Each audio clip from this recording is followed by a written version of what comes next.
So today what we're going to do is we want to hear from you. What is your daily experience showing us about effective protection against evolving attacks? How can we also improve detection of intruders? And what is essential part of a good recovery plan, right? So, and then just a quick reminder, we'd also like to hear from you and our panelists who will also be answering your questions. So please put these questions into the Q&A. But before we kick it off, I thought it'd be interesting for us to take a quick poll from the audience here. So let's start with this question. Very simple. Does your organization have a cyber resiliency plan in place? Okay.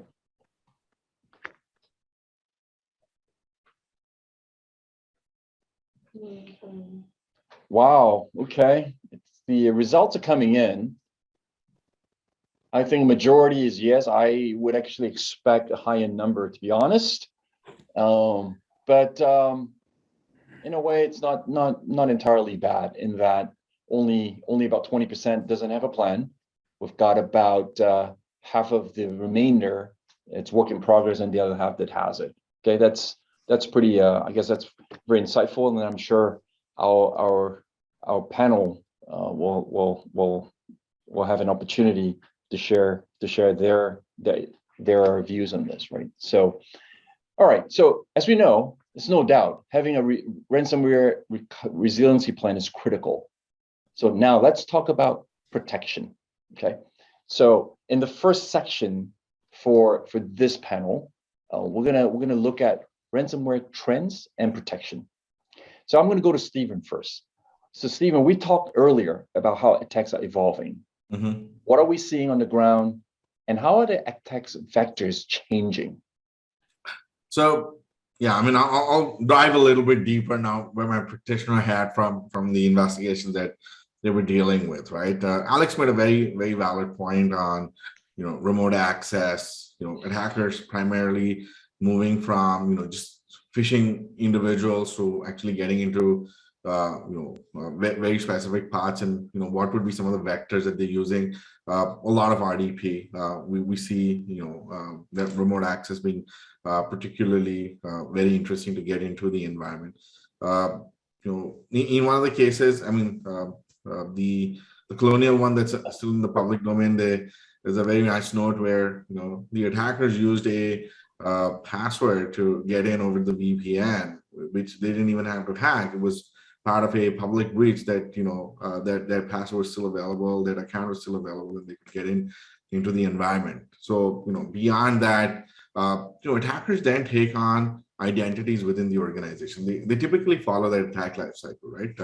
Escalate privileges, try to get into more administrative kind of infrastructure, get to pivot points. So in some of the recent investigations that I've done, I've seen attackers actually get onto AV infrastructure that would have visibility across all the systems in the environment, use that to push it out. I've seen attackers use GPO or PSExec. So some of these tools that administrators use, attackers trying to leverage that itself, as they move through the environment. But again, going back to the point that I made earlier, right? I mean, you're dealing with two types of attackers, right? One who realize that, hey, they've got more time in the environment and they will go after the data. The others who say, well, I just want to go after the infrastructure. Unfortunately, there's a third type who's, they don't really care about, the data. They just want to destroy your environment. But we won't talk about that today. So we'll leave that one aside. Now, once the attackers get in, what they want to do is build that leverage. So in terms of building that leverage, it's about trying to understand how they could get to what I would say impactful infrastructure. So backups, anything that is very business critical. So in case they're taking the data out, anything that bringing down a domain controller, it just makes sure that you can't, you have no way to authenticate.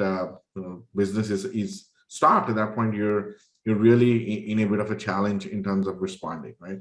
I had a customer based in Singapore, global offices.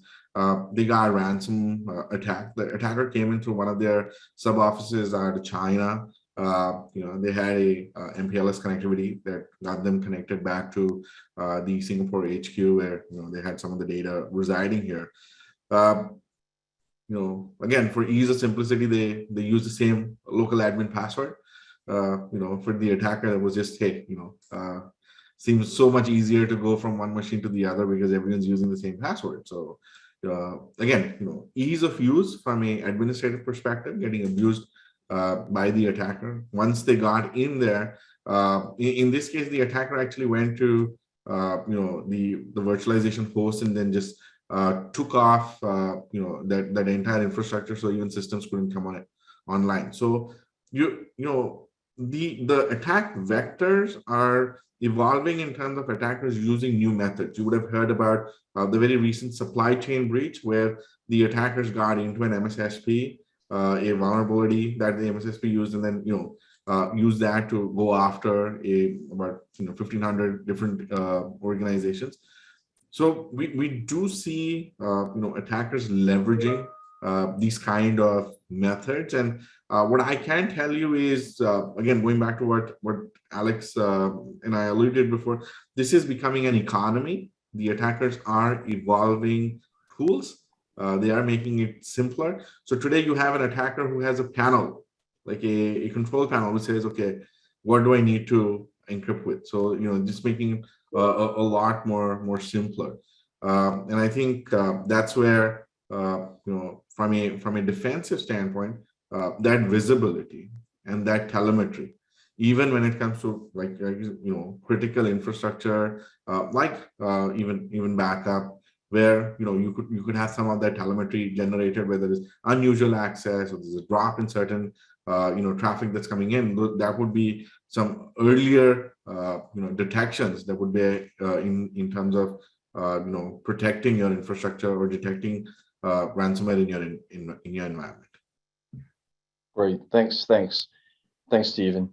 Next, I'm going to go to Chris. Right, Chris. I mean, you've spent the last 20+ years helping some of the world's largest financial services companies and manufacturing companies set up their data management strategy, and also setting up their disaster recovery plans. And I think one of the important component of a DR plan is security and cyber resiliency. And we also know data protection is key for their critical infrastructure. So I'd like to know, how do legacy data protection strategies need to evolve to combat these new ransomware variants? Sure, Andy. By the way, I fully agree with Stephen. Yeah, shotgun to sniper, he explained like that before, right? I think it might be more than that, right? Right. These days, the many ransomware operators target the backup system directly to prevent the recovery. It is not just only shadow copies of the Windows, but enterprise backup system as well, right? Especially some ransomware are like that. They look for example, more than 40, 50 specific backup file types, like the extension of the backup file. Right? So after enumerating all the drivers the victim computer is connected to, and then delete any backup related file matching the criteria. That's just one of the examples. Right? So the legacy data protection strategy alone are insufficient to protect the backup infrastructure and backup data against this kind of a new ransomware variant. Right? In fact, in our experience, the most victim had a backup solution, right? But it was not hardened or not prepared for ransomware attack. Right? So the question is not whether you have a backup one or DR process in your organization or not, but the question should be how your backup and recovery process in your organization are hardened and well prepared against ransomware attack. So the backup system and backup process should be optimized and secure against the ransomware attack with multi-layered protection. Actually, that's the key, multi-layered protection, right? Because there's no one silver bullet solution in security area, right? Such as immutable storage and host IPS and IDS and backup system with application whitelisting policy, air gap, and role-based access control for backup user ID and system, something like that. And also collaboration between security team and backup team, security team and infrastructure team is very, very critical. In reality, there is still a disconnect or the lack of the communication between them, which can lead to a gap in an organization's ability to protect the data and backup infrastructure against the cyber attack. That's the reason why our approach and recommendation for ransomware resilience strategy is very comprehensive, from the strategy, people, architecture, process to technology. Right. Right, great. Thank you, Chris. So what I'm hearing here is, I think we're seeing this in a lot of organizations as well. The fact that you've got two separate teams looking at this, right? The cybersecurity team or risk, and then you've got the data protection recovery team. And Yes, really, right. this really only should be one team. So from what I'm also hearing is, apart from people, processing, technology, you also want to, it's also important to look at strategy and a common architecture as well to make sure that everything's aligned. So good to hear that. Exactly, right. Next, I'm going to move to Daniel, right? Daniel, we know multi-layer protection, Chris mentioned it, is most effective against attacks. What are the key capabilities of immutable storage that organizations should adopt? Sure, Andy. Yeah, like what Chris mentioned, that having that immutability capability is very important. What that essentially means is actually that you have the capability to actually maintain the data integrity, right? So if you can't have that, right, meaning that you allow the opportunity for the attackers to actually change the data that you have. In this case, in a ransomware scenario, data can be changed, modified. So with having the immutability capability, right, is actually very, very crucial, right, in the backup space as well. This allows the integrity of the big backup data to be protected. So we at Veritas actually have recognized that, right, and then we have actually introduced that storage immutability into our appliances, right, introducing in our Flex appliances. Essentially, this allows our customers to have that capability to turn on immutable storage, right, to ensure that the data, the backup data that you store inside it does not get changed. So of course, we also allow the choice of customers to only store critical copies of data inside those immutable storage as well, right? So we allow flexibility in the architecture, at the same time allowing you to introduce that concept of a basis of a recovery vault, which we have actually also introduced and implemented in some of our customers, right, to mitigate against such ransomware scenarios as well. So of course, to top it off, from Chris, what Chris mentioned, the entire backup architecture, the entire solution has to be looked at from end to end, right? From the data source to the network, the communications, to the rights, the role-based access control, right, including the backup infrastructure as well. So it has to be looked at as a wholesome approach for that approach. Got it. Got it. Thank you, Daniel. What I hear is backup, very often, last line of defense. We need to make sure that there's data integrity. And then just a second, what Chris has shared, on top of immutability, the entire backup infrastructure has to be resilient, right? So versions up to date, encryption at rest, flight, and then with recovery vault as well. Well, I wish we had more time for protection, which is very, very critical. But we're going to move to the second pillar, which is detection. So I'm going to turn to Stephen, right? The use of numerous attack methods shows how attackers can freely operate without disruption. Are these attacks preventable? And could you share the lessons learned and best practices from a security perspective?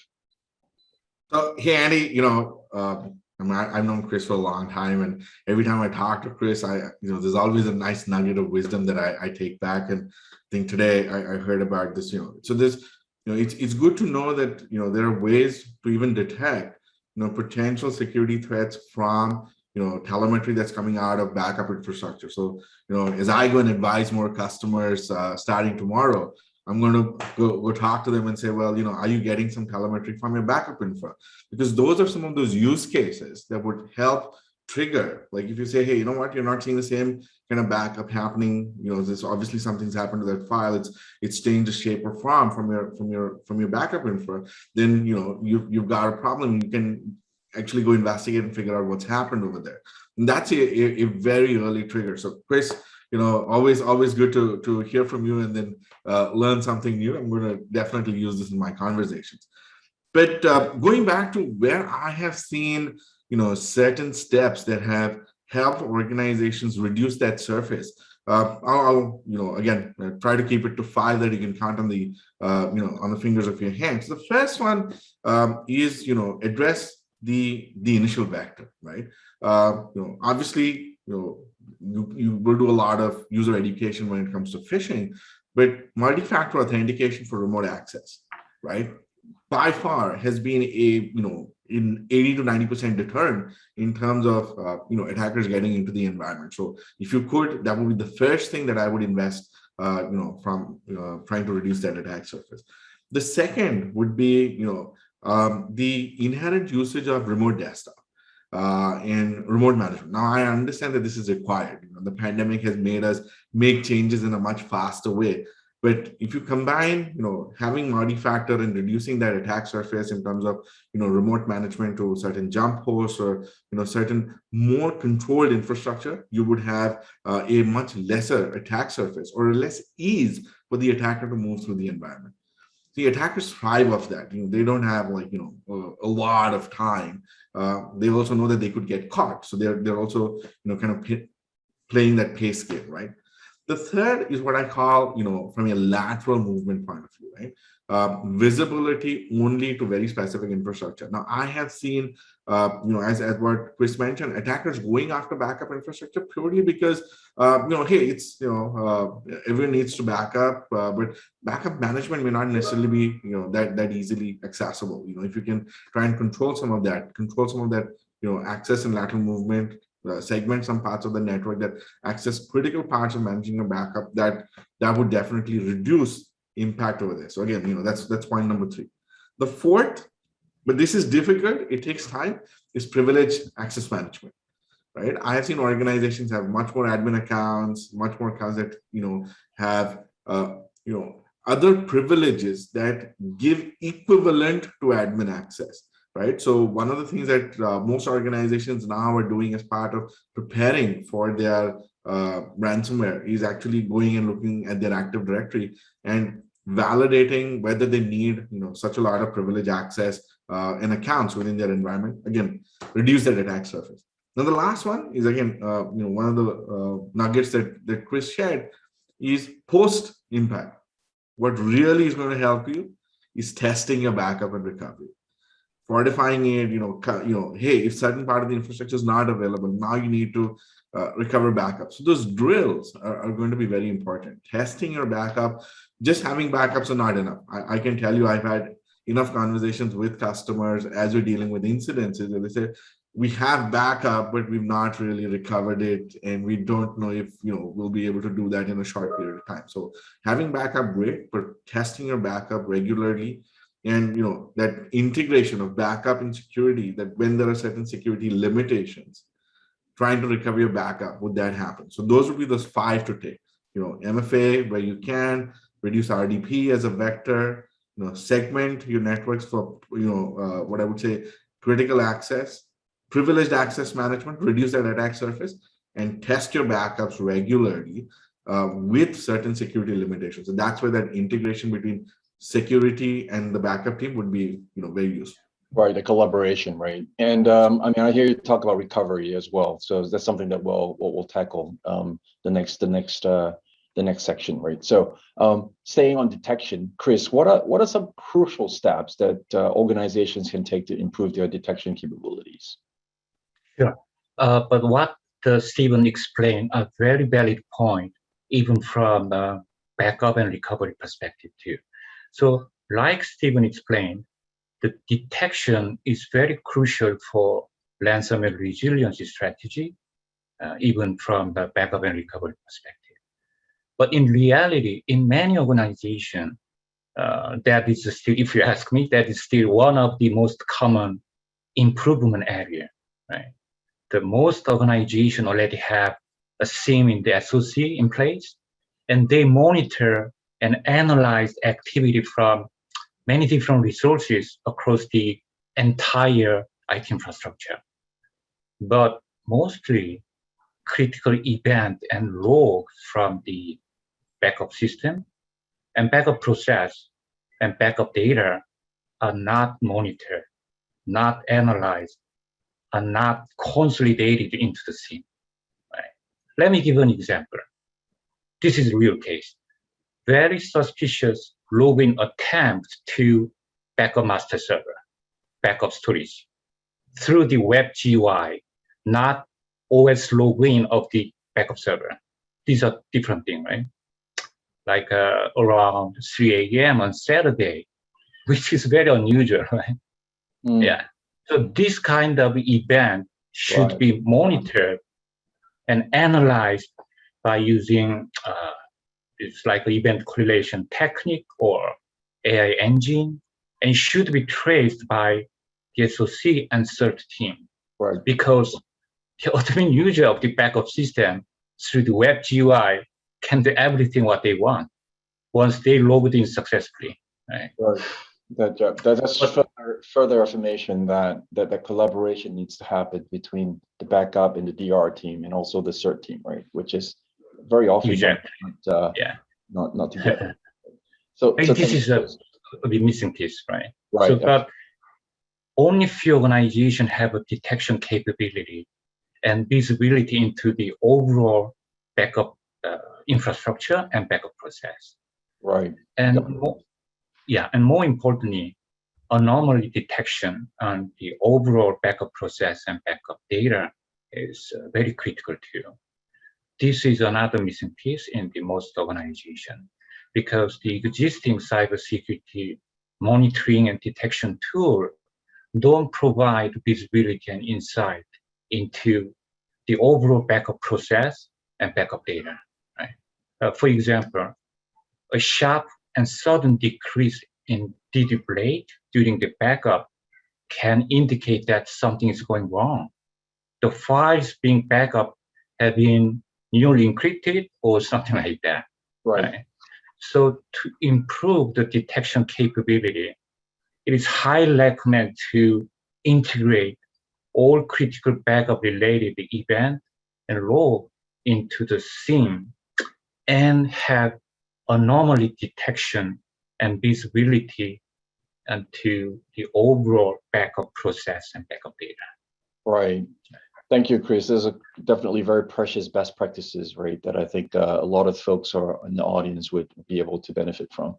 I'm going to turn it over to Daniel, right? So Daniel, we've heard from Chris, it's critical that organization need to improve their detection capabilities. We also hear that there's a need for better collaboration, right, between the two different teams.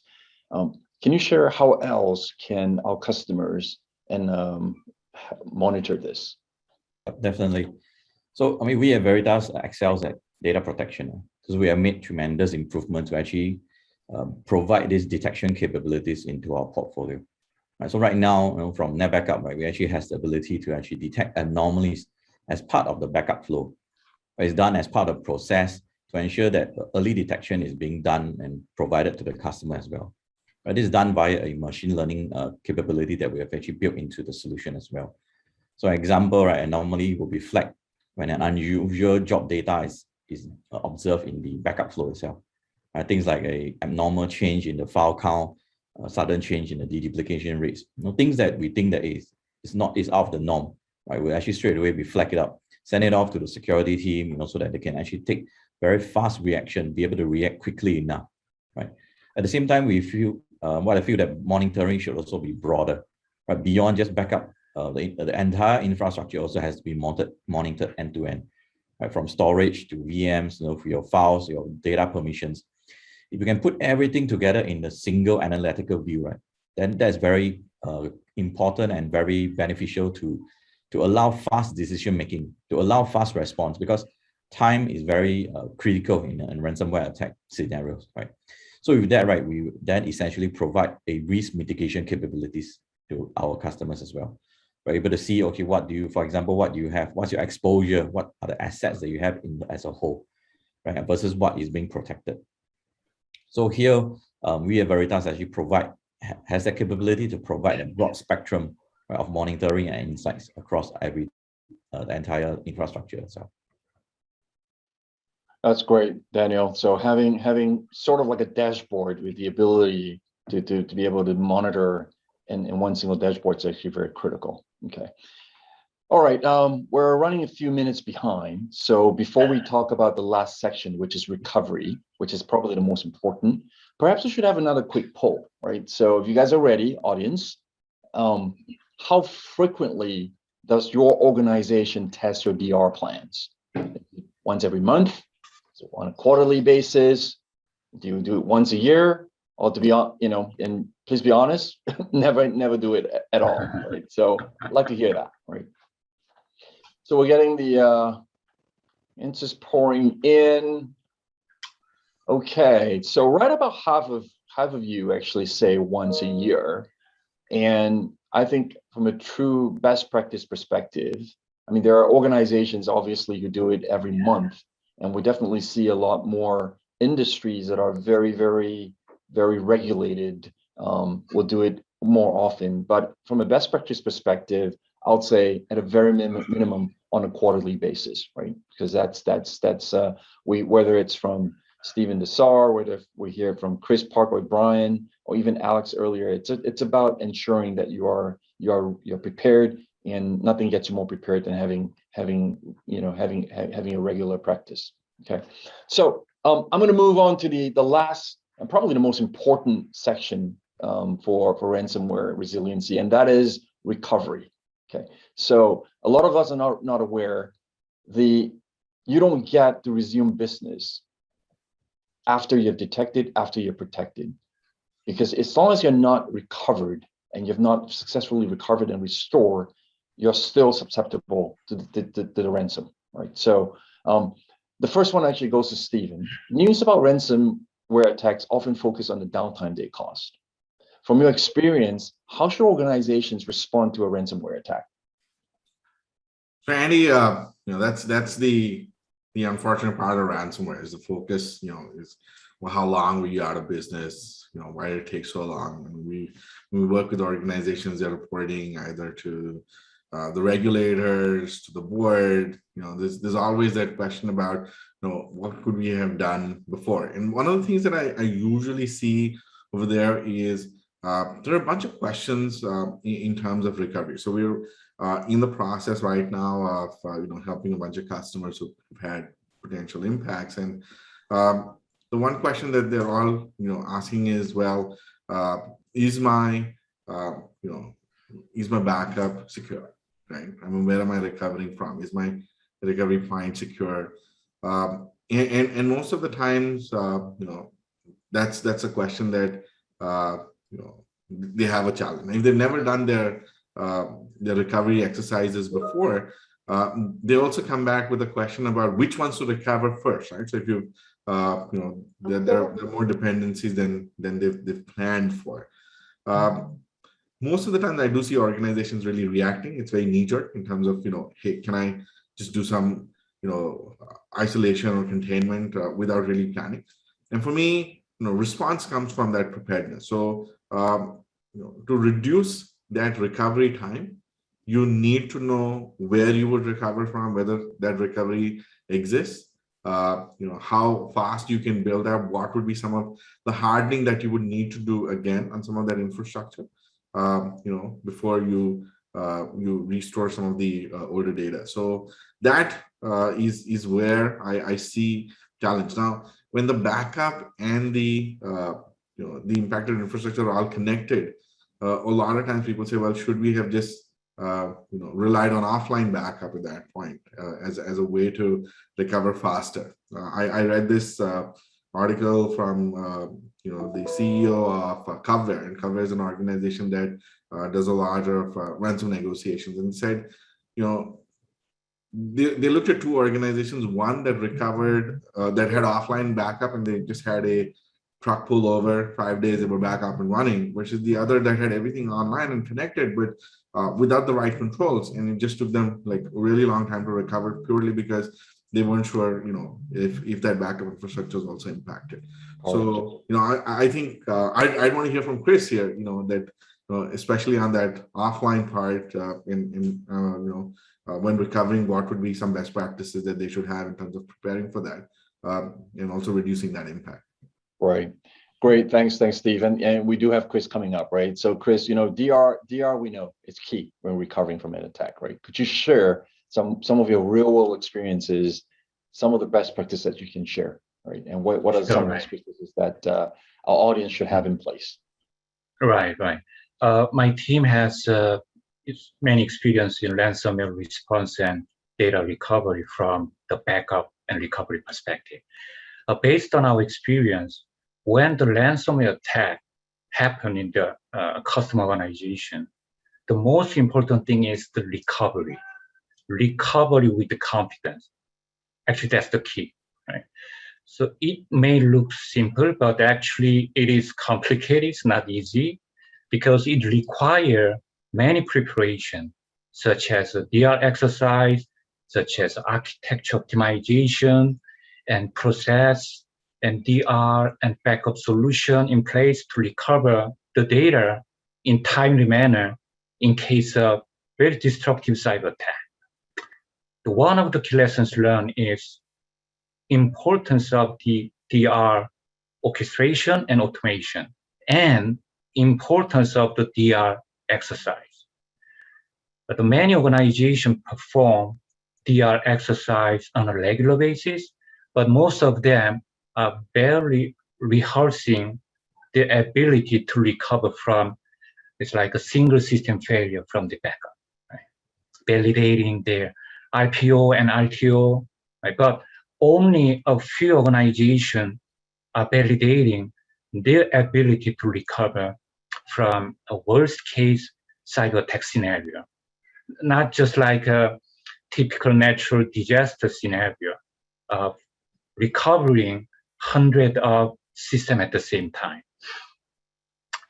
One of our recovery projects was like that. The customer had almost a complete set of the security solution, monitoring and detection, and also backup tool. And also they perform the typical DR exercise regularly. But when the cyber attacks happened in this customer organization, it took a lot of time to recover, more than 2 weeks.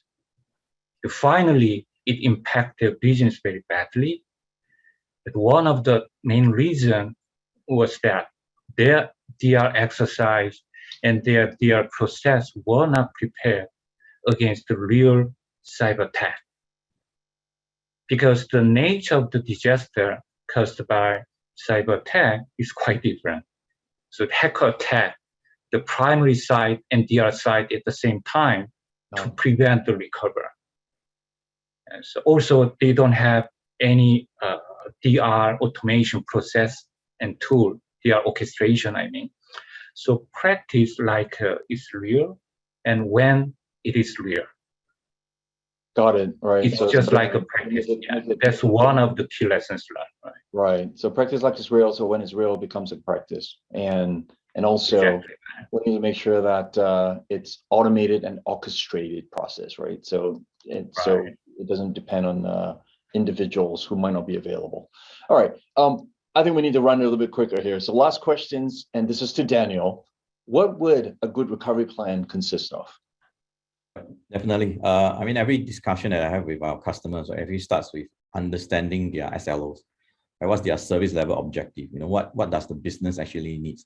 Because a lot of times, I mean, when we discuss at IT level, they only get, okay, what's the RTO? But if they were to appreciate actually what does the business need, right? For example, what the IT system, what's the outcome, what's the business service that they are actually providing, that essentially will allow them to have a better understanding of how they should build their infrastructure requirements as well.